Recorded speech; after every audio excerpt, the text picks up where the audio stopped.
ಸ್ನೇಹಿತರೆ, ಚರಿತ್ರೆ ಮತ್ತೊಂದು ವಿಡಿಯೋಗೆ ನಿಮಗೆಲ್ಲ ಪ್ರೀತಿಯ ಸ್ವಾಗತ. ಭಾರತದ ಹಣಕಾಸಿನ ಲೋಕದಲ್ಲಿ ಮಹತ್ವದ ಒಪ್ಪಂದವೊಂದು ನಡೆದಿದೆ. ಅಂಬಾನಿ ಒಡೆತನದ ಜಿಯೋ ಫಿನಾನ್ಷಿಯಲ್ ಸರ್ವಿಸಸ್ ಜಗತ್ತಿನ ದೈತ್ಯ ಕಂಪನಿ ಒಂದರ ಜೊತೆ ಕೈ ಜೋಡಿಸಿದೆ. ಜಿಯೋ ಪಾರ್ಟ್ನರ್ ಆಗಿರುವ ಈ ಕಂಪನಿಯ ಶ್ರೀಮಂತಿಕೆ ಮುಂದೆ ಜಗತ್ತಿನ ಅತ್ಯಂತ ಶ್ರೀಮಂತ ವ್ಯಕ್ತಿ ಎಲನ್ ಮಸ್ಕ್ ಸಂಪತ್ತನ್ನ ಕೂಡ ಹೋಲಿಕೆ ಮಾಡೋದಕ್ಕಾಗೋದಿಲ್ಲ. ಅಷ್ಟೇ ಅಲ್ಲ, ಸೌದಿ ರಾಜನಿಗಿಂತಲೂ ಇದು ಸಿರಿವಂತ ಕಂಪನಿ. ಇದೊಂದೇ company Apple, Microsoft, Google, Coca Cola, ಟೆಸ್ಲಾದಂತಹ ಜಗತ್ತಿನ ದೈತ್ಯ ಕಂಪನಿಗಳಲ್ಲಿ ದೊಡ್ಡ ಪ್ರಮಾಣದ ಷೇರು ಹೊಂದಿದೆ. ಹಾಗಿದ್ರೆ ಈ ಕಂಪನಿ ಯಾವುದು? ಈಗ ಈ ಕಂಪನಿ ಅಂಬಾನಿಗಳ ಜೊತೆ ಕೈ ಜೋಡಿಸ್ತಿರೋದು ಯಾಕೆ? ಇದನ್ನ ನಾವು ಭಾರತದ ಹಣಕಾಸು ಕ್ಷೇತ್ರದಲ್ಲಿ ಮಹತ್ವದ ಪಾರ್ಟ್ನರ್ಶಿಪ್ ಅಂದಿದ್ದು ಯಾಕೆ? ಎಲ್ಲವನ್ನ ತೋರಿಸ್ತೀವಿ ನೋಡಿ.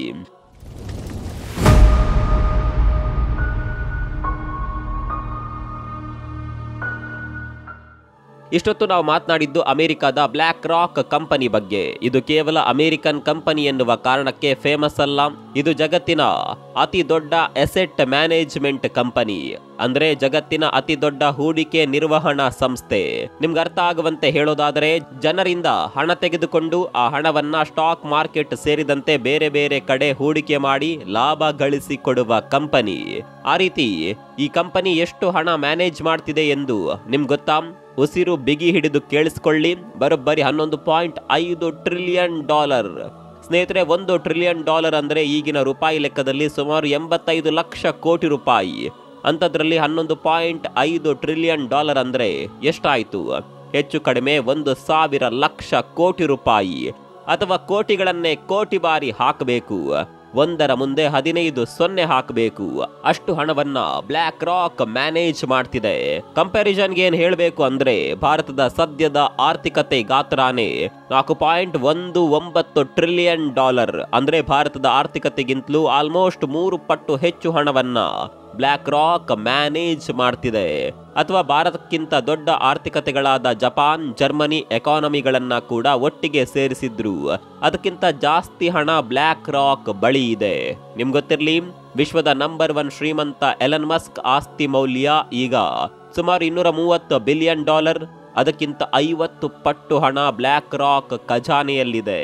ಅಷ್ಟೇ ಅಲ್ಲ, ಜಗತ್ತಿನ ಅತಿ ಹೆಚ್ಚು ಬೆಲೆ ಬಾಳುವ ಕಂಪನಿ ಅಂತ ಕರೆಸಿಕೊಳ್ಳುವ ಆಪಲ್ ಹಾಗೂ ಎನ್ವಿಡಿಯಾ ಕಂಪನಿಗಳು ನಾ ಮುಂದು ಎಂದುಕೊಂಡು ಸ್ಪರ್ಧೆಗಿಳಿದಿವೆ.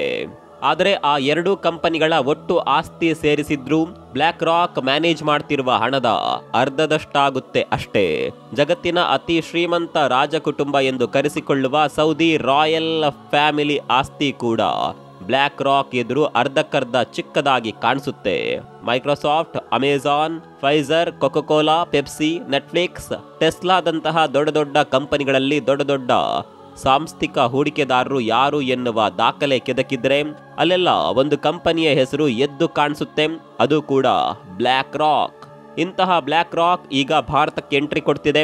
ಎಂಟ್ರಿ ಅನ್ನೋದಕ್ಕಿಂತ ಇದನ್ನ ರೀ ಎಂಟ್ರಿ ಅಂದ್ರೆ ತಪ್ಪಾಗೋದಿಲ್ಲ.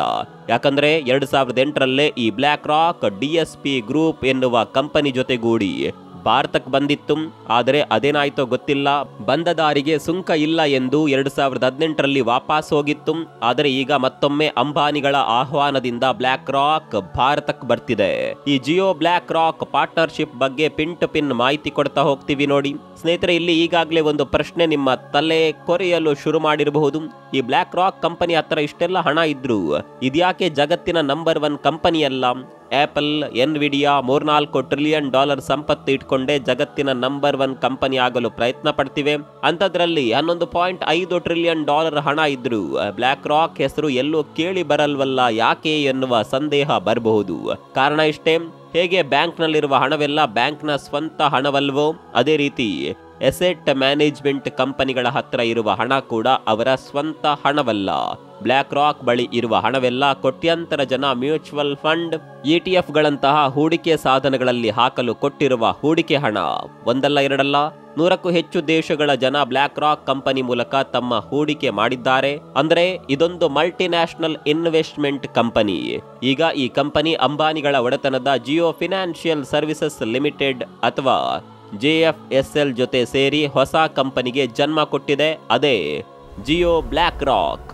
ಜಿಯೋ ಬ್ಲ್ಯಾಕ್ ರಾಕ್ನಲ್ಲಿ JSFL ಹಾಗೂ ಬ್ಲ್ಯಾಕ್ ರಾಕ್ ಕಂಪನಿಗಳಿಗೆ ತಲಾ 50-50 ಅನುಪಾತದಲ್ಲಿ ಶೇರ್ ಇದೆ.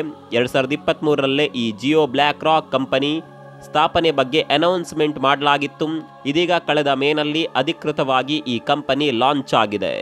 ಭಾರತದಲ್ಲಿ ಹಣಕಾಸಿನ ಸೇವೆಗಳನ್ನು ಕೊಡಲು ಸೆಬಿ ಅಪ್ರೂವಲ್ ಕೊಟ್ಟ ಬೆನ್ನಲ್ಲೇ ಈ ಕಂಪನಿಯನ್ನ ಅಧಿಕೃತವಾಗಿ ಲಾಂಚ್ ಮಾಡಲಾಗಿದೆ. ಹಾಗಾಗಿ ಇನ್ನು ಮುಂದೆ ಜಿಯೋ ಬ್ಲ್ಯಾಕ್ ರಾಕ್ ಭಾರತದಲ್ಲಿ ಹಣಕಾಸಿನ ಸೇವೆಗಳನ್ನು ಕೊಡೋದಕ್ಕೆ ಶುರು ಮಾಡುತ್ತೆ. ನಿಮಗೆಲ್ಲ ಏಂಜಲ್ ಒನ್, ಗ್ರೋ, ಜಿರೋದಾದಂತಹ ಸ್ಟಾಕ್ ಬ್ರೋಕರೇಜ್ ಕಂಪನಿಗಳು ಗೊತ್ತಿರಬಹುದು. ಕೆಲವರು ಆ ಕಂಪನಿಗಳ ಆ್ಯಪ್ ಬಳಸಿ ಸ್ಟಾಕ್ ಮಾರ್ಕೆಟ್, ಮ್ಯೂಚುವಲ್ ಫಂಡ್ಗಳಲ್ಲಿ ಹೂಡಿಕೆಯನ್ನ ಮಾಡ್ತಿರಬಹುದು. ಆ ಕಂಪನಿಗಳ ತರಾನೇ ಸ್ಟಾಕ್ ಬ್ರೋಕರೇಜ್ ಸೇವೆ ಕೊಡಲು ಜಿಯೋ ಬ್ಲ್ಯಾಕ್ ರಾಕ್ಗೆ ಅನುಮೋದನೆ ಸಿಕ್ಕಿದೆ. ಅಂದ್ರೆ ಶೀಘ್ರದಲ್ಲೇ ಗ್ರೋ, ಏಂಜಲ್ ಒನ್ ರೀತಿಯೇ ಜಿಯೋ ಸ್ಟಾಕ್ ಬ್ರೋಕಿಂಗ್ ಆ್ಯಪ್ ಕೂಡ ಬರಬಹುದು. ಅಷ್ಟೇ ಅಲ್ಲ, ಜಿಯೋ ಬ್ಲ್ಯಾಕ್ ರಾಕ್ಗೆ ಸ್ಟಾಕ್ ಅಡ್ವೈಸರಿ ಕೊಡಲು, ಅದೇ ರೀತಿ ಮ್ಯೂಚುವಲ್ ಫಂಡ್ಗಳನ್ನು ಲಾಂಚ್ ಮಾಡೋದಕ್ಕೂ ಅನುಮೋದನೆ ಸಿಕ್ಕಿದೆ. ನಿಮಗಿಲ್ಲಿ ಮ್ಯೂಚುವಲ್ ಫಂಡ್ ಅಂದ್ರೇನು ಅಂತಾಲೂ ಸಿಂಪಲ್ ಆಗಿ ಹೇಳ್ಬಿಡ್ತೀವಿ ಕೇಳಿ. ಸುಮಾರು 100 ಜನರಿಗೆ ಸ್ಟಾಕ್ ಮಾರ್ಕೆಟ್, ಬಾಂಡ್, ETF ನಂತಹ ಹೂಡಿಕೆ ಸಾಧನಗಳಲ್ಲಿ ಹಣ ಹಾಕುವ ಉದ್ದೇಶ ಇರುತ್ತೆ ಅಂತ ಅಂದಿಟ್ಕೊಳ್ಳಿ. ಆದರೆ ಅವ್ರು ಯಾರಿಗೂ ಮಾರ್ಕೆಟ್ ವ್ಯವಹಾರದ ಅನುಭವ ಇರೋದಿಲ್ಲ. ನಾವೇ ಹಣ ಹಾಕಿದ್ರೆ ಎಲ್ಲಿ ನಷ್ಟ ಮಾಡ್ಕೊಳ್ತೀವೋ ಎನ್ನುವ ಭಯ ಇರುತ್ತೆ. ಆಗ ಆ 100 ಜನರು ಸ್ವಲ್ಪ ಹಣವನ್ನ ಒಂದು ದೊಡ್ಡ ಡಬ್ಬಿಯಲ್ಲಿ ಹಾಕ್ತಾರೆ ಅಂತಿಟ್ಕೊಳ್ಳಿ. ಅದೇ ಮ್ಯೂಚುವಲ್ ಫಂಡ್ ಆ ಡಬ್ಬಿಯಲ್ಲಿರುವ ಹಣವನ್ನ ಮಾರ್ಕೆಟ್ ಎಕ್ಸ್ಪರ್ಟ್ ಒಬ್ಬರು ಆ 100 ಜನರ ಪರವಾಗಿ ಸ್ಟಾಕ್ ಮಾರ್ಕೆಟ್, ಬಾಂಡ್, ETF ಹೂಡಿಕೆ ಮಾಡ್ತಾರೆ. ಆ ರೀತಿ ಜನರ ಹಣವನ್ನ ಹೂಡಿಕೆ ಮಾಡುವ ಎಕ್ಸ್ಪರ್ಟ್ಗಳನ್ನೇ ಫಂಡ್ ಮ್ಯಾನೇಜರ್ ಅಂತ ಕರೀತಾರೆ. ಕೊನೆಯದಾಗಿ ಹಣದ ಡಬ್ಬಿ ಸೃಷ್ಟಿ ಮಾಡುವ ಕಂಪನಿಯನ್ನ ಅಸೆಟ್ ಮ್ಯಾನೇಜ್ಮೆಂಟ್ ಕಂಪನಿ ಅಥವಾ AMC ಅಂತ ಕರೀತಾರೆ. ಭಾರತದಲ್ಲಿ ICICI, Prudential, Tata AIA, Canara SHBC ಸೇರಿದಂತೆ ಸಾಲು AMCಗಳಿವೆ. ಈಗ ಆ ಸಾಲಿಗೆ ಜಿಯೋ ಬ್ಲ್ಯಾಕ್ ರಾಕ್ ಕೂಡ ಸೇರ್ಕೊಳ್ತಿದೆ. ಆದರೆ ಜಿಯೋ ಬ್ಲ್ಯಾಕ್ ರಾಕ್ ಲೇಟ್ ಆಗಿ ಬಂದರೂ ಲೇಟೆಸ್ಟ್ ಆಗಿ ಬರ್ತಾ ಇದೆ. 2016ರಲ್ಲಿ ಯಾವ ರೀತಿ ಜಿಯೋ ಟೆಲಿಕಾಂ ಕ್ಷೇತ್ರದಲ್ಲಿ ಧೂಳೆಬ್ಬಿಸಿತ್ತೋ, ಯಾವ ರೀತಿ ಫ್ರೀ ಇಂಟರ್ನೆಟ್ ಕೊಟ್ಟು ಭಾರತದಲ್ಲಿ ಇಂಟರ್ನೆಟ್ ಕ್ರಾಂತಿ ಮಾಡಿತ್ತೋ, ಅದೇ ರೀತಿ ಯಾವ ರೀತಿ 10 ವರ್ಷಕ್ಕೆ ಅತಿ ದೊಡ್ಡ ಟೆಲಿಕಾಂ ಕಂಪನಿಯಾಗಿ ಬೆಳೆದು ನಿಂತಿದೆಯೋ, ಅದೇ ರೀತಿ ದೇಶದ ಅತಿ ದೊಡ್ಡ ಅಸೆಟ್ ಮ್ಯಾನೇಜ್ಮೆಂಟ್ ಕಂಪನಿ ಆಗಲು ಹೆಜ್ಜೆ ಇಟ್ಟಿದೆ. ಟೆಲಿಕಾಂ ಕ್ಷೇತ್ರದಲ್ಲಾದರೆ ಜಿಯೋ ಬರುವ ಮೊದಲೇ ಏರ್ಟೆಲ್, BSNL, ವಡಾಫೋನ್, ಐಡಿಯಾಗಳಂತಹ ಬೆರಳೆಣಿಕೆಯಷ್ಟು ಕಂಪನಿಗಳಿದ್ವು. ಆದರೆ ಮ್ಯೂಚುವಲ್ ಫಂಡ್ ಕ್ಷೇತ್ರದಲ್ಲಿ ಟಾಟಾ, ICICI, HDFCಗಳಂತಹ 10 ದೈತ್ಯ ಕಂಪನಿಗಳಿವೆ. ಭಾರತದ ಮ್ಯೂಚುವಲ್ ಫಂಡ್ ಇಂಡಸ್ಟ್ರಿ ಗಾತ್ರ ಬರೋಬ್ಬರಿ 72 ಲಕ್ಷ ಕೋಟಿಯಷ್ಟಿದೆ. ಅಂದರೆ ಹೆಚ್ಚು ಕಡಿಮೆ $1 ಟ್ರಿಲಿಯನ್ ನಷ್ಟು. ಆದರೆ ಜಿಯೋ ಬ್ಲ್ಯಾಕ್ ರಾಕ್ ಕಂಪನಿಗಳ ಆರಂಭಿಕ ಹೂಡಿಕೆ ಕೇವಲ $300 ಮಿಲಿಯನ್ ಅಥವಾ ಸುಮಾರು 2,500 ಕೋಟಿ ರೂಪಾಯಿ. ಅಂಥದ್ರಲ್ಲಿ ಜಿಯೋ ಬ್ಲ್ಯಾಕ್ ರಾಕ್ ನಂಬರ್ 1 ಆಗಲು ಹೇಗೆ ಸಾಧ್ಯ ಅನ್ನುವ ಪ್ರಶ್ನೆ ನಿಮಗೆ ಬರಬಹುದು. ಅದಕ್ಕೆ ಒಂದೊಂದೇ ಕಾರಣಗಳನ್ನ ಹೇಳ್ತಾ ಹೋಗ್ತೀವಿ ನೋಡಿ. ಮ್ಯೂಚುವಲ್ ಫಂಡ್ ಹಾಗೂ ಬ್ರೋಕರೇಜ್ ಕಂಪನಿಗಳ ಆದಾಯದ ಮೂಲವೇ ಅವರು ಚಾರ್ಜ್ ಮಾಡುವ ಬ್ರೋಕರೇಜ್ ಶುಲ್ಕ, ಕಮಿಷನ್, ಎಕ್ಸ್ಪೆನ್ಸ್ ರೇಷಿಯೋಗಳು. ಆದರೆ ಜಿಯೋ ಬ್ಲ್ಯಾಕ್ ರಾಕ್ ನಾವು 0 ಬ್ರೋಕರೇಜ್, 0 ಕಮಿಷನ್, 0 ಎಕ್ಸ್ಪೆನ್ಸ್ ರೇಷಿಯೋದಲ್ಲಿ ಸರ್ವಿಸ್ ಕೊಡ್ತೀವಿ ಅಂತ ಹೇಳ್ತಿದೆ. ಬೇರೆ ಮ್ಯೂಚುವಲ್ ಫಂಡ್ ಕಂಪನಿಗಳು ಹಣವಂತರನ್ನ, ಎಲೈಟ್ ಗ್ರಾಹಕರನ್ನ ಟಾರ್ಗೆಟ್ ಮಾಡಿದರೆ, ಜಿಯೋ ಮಿಡ್ಲ್ ಕ್ಲಾಸ್ ಜನರಿಗೆ ಕಡಿಮೆ ದರದಲ್ಲಿ ಮ್ಯೂಚುವಲ್ ಫಂಡ್ ತಲುಪಿಸುವ ಸಾಹಸಕ್ಕೆ ಕೈ ಹಾಕ್ತಿದೆ. ಸ್ನೇಹಿತರೆ, ಮುಂದುವರೆದ ರಾಷ್ಟ್ರಗಳಿಗೆ ಹೋಲಿಸಿದರೆ ಭಾರತದಲ್ಲಿ ಮ್ಯೂಚುವಲ್ ಫಂಡ್ ಹೂಡಿಕೆದಾರರ ಪರ್ಸೆಂಟೇಜ್ ಬಹಳ ಕಡಿಮೆ. ಅದನ್ನ ಬ್ಯಾಲೆನ್ಸ್ ಮಾಡಲು ಜಿಯೋ ಟಾರ್ಗೆಟ್ ಇಟ್ಕೊಂಡಿದೆ. ಈಗಾಗಲೇ ಜಿಯೋ ಟೆಲಿಕಾಂ ಕ್ಷೇತ್ರದಲ್ಲಿ ನಂಬರ್ 1 ಕಂಪನಿ ಆಗಿರೋದ್ರಿಂದ, 45 ಕೋಟಿಗೂ ಹೆಚ್ಚು ಗ್ರಾಹಕರನ್ನ ಪಡೆದಿರೋದ್ರಿಂದ, ಯಾರ್ಯಾರು ಹೂಡಿಕೆ ಮಾಡುವ ಪ್ರಯತ್ನದಲ್ಲಿದ್ದಾರೆ, ಯಾರ್ಯಾರು ಸಾಲ ಹುಡುಕ್ತಿದ್ದಾರೆ ಎನ್ನುವ ಡೇಟಾ ಪಡೆದುಕೊಳ್ಳೋದು ಜಿಯೋಗೆ ಬಹಳ ಸುಲಭ. ಹಳ್ಳಿಗೂ ತಾನೇ ಇಂಟರ್ನೆಟ್ ಒದಗಿಸ್ತಿರುವಾಗ ಅಂತಹ ಹಳ್ಳಿಗಳಲ್ಲಿ ಮ್ಯೂಚುವಲ್ ಫಂಡ್ ಹೂಡಿಕೆದಾರರನ್ನ ಆಚೆ ತರೋದಕ್ಕೆ ಕಷ್ಟ ಆಗೋದಿಲ್ಲ. ಅದಕ್ಕೆ ಪೂರಕ ಆಗುವಂತೆ ಜಿಯೋ ಬ್ಲ್ಯಾಕ್ ರಾಕ್ ತನ್ನ ಮ್ಯೂಚುವಲ್ ಫಂಡ್ ಬಿಸ್ನೆಸ್ ಅನ್ನ ಸಂಪೂರ್ಣವಾಗಿ ಡಿಜಿಟಲ್ ರೂಪದಲ್ಲಿ ಡಿಸೈನ್ ಮಾಡಲಿದೆ. ಭಾರತದಲ್ಲಿ ದೊಡ್ಡ ಪ್ರಮಾಣದ ಯುವಕರು ಸ್ಟಾಕ್ ಮಾರ್ಕೆಟ್, ಮ್ಯೂಚುವಲ್ ಫಂಡ್ಗಳ ಕಡೆ ಬರ್ತಿರುವ ಟೈಮ್ನಲ್ಲೇ ಜಿಯೋ ಈ ಕ್ಷೇತ್ರಕ್ಕೆ ಕಾಲಿಡ್ತಿದೆ. ಇವೆಲ್ಲದರ ಜೊತೆಗೆ ಬ್ಲ್ಯಾಕ್ ರಾಕ್ ಬಳಿ ಒಂದು ಸೀಕ್ರೆಟ್ ಆಯುಧ ಕೂಡ ಇದೆ. ಅದರ ಹೆಸರು ಅಲಾವುದ್ದೀನ್.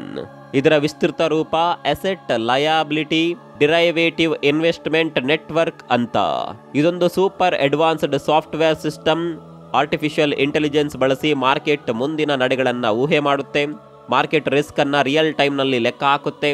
ಆ ಮೂಲಕ ಹೂಡಿಕೆದಾರರಿಗೆ ಉತ್ತಮ ನಿರ್ಧಾರ ತೆಗೆದುಕೊಳ್ಳೋದಕ್ಕೆ ನೆರವಾಗುತ್ತೆ. ಇದು ಬ್ಲ್ಯಾಕ್ ರಾಕ್ನ ಮೆದುಳು ಎಂದೇ ಕರೆಯಲಾಗುತ್ತೆ. BlackRock $11.5 trillion asset management ಮಾಡ್ತಿದ್ರೆ ಈ ಅಲಾವುದ್ದೀನ್ $20 ಟ್ರಿಲಿಯನ್ ಹೆಚ್ಚು ಹಣ ಮ್ಯಾನೇಜ್ ಮಾಡ್ತಿದೆ ಅಂದ್ರೆ ಒಮ್ಮೆ ಯೋಚನೆ ಮಾಡಿ. ಜಗತ್ತಿನ ಹಲವಾರು ದೇಶಗಳ ಕೇಂದ್ರ ಬ್ಯಾಂಕ್ಗಳು ಅಲಾವುದ್ದೀನ್ ಸೇವೆ ಪಡೆದುಕೊಳ್ತಿವೆ. ಅಂತಹ ಸಾಫ್ಟ್ವೇರ್ನ ಶಕ್ತಿ ಈಗ ಜಿಯೋಗೂ ಸಿಗ್ತಿದೆ. ಇದರಿಂದ ಭಾರತದ ಮ್ಯೂಚುವಲ್ ಫಂಡ್ ಮಾರ್ಕೆಟ್ನಲ್ಲಿ ಜಾಗ ಪಡೆದುಕೊಳ್ಳೋದು ಜಿಯೋಗೆ ಸಲೀಸಾಗಲಿದೆ. ಅಲ್ಲದೆ ಕೆಲವೇ ವರ್ಷಗಳಲ್ಲಿ ಮಾರ್ಕೆಟ್ ಅನ್ನ ಡಾಮಿನೇಟ್ ಮಾಡಿದ್ರು ಆಶ್ಚರ್ಯ ಇಲ್ಲ. ಈಗಾಗಲೇ ಜಿಯೋ ಬ್ಲಾಕ್ ರಾಕ್ ತನ್ನ ಮ್ಯೂಚುವಲ್ ಫಂಡ್ಗಳನ್ನ ಲಾಂಚ್ ಮಾಡೋದಕ್ಕೆ ಶುರು ಮಾಡಿದೆ.